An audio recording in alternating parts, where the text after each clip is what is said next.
Militer Rusia terekam melancarkan serangan rudal Iskander-M di lapangan terbang Aviatorskoye di wilayah Dnepropetrovsk. Rudal tersebut diklaim sukses menghancurkan sebuah MiG-29 milik Angkatan Udara Ukraina. Rekaman detik-detik serangan ramai beredar di Telegram pada Rabu 22 Mei 2024. MiG-29 Ukraina yang terparkir tampak menjadi sasaran.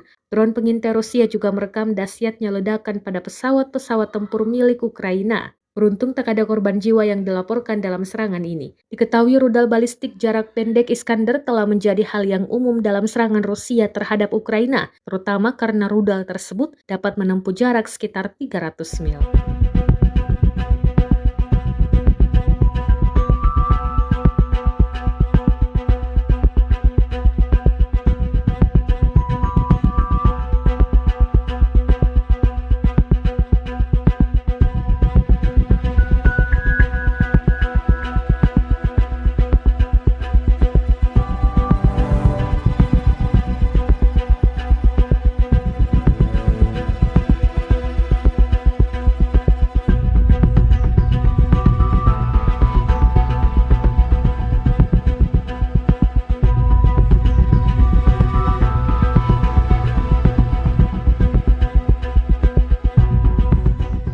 Download Tribun X sekarang, menghadirkan lokal menjadi Indonesia.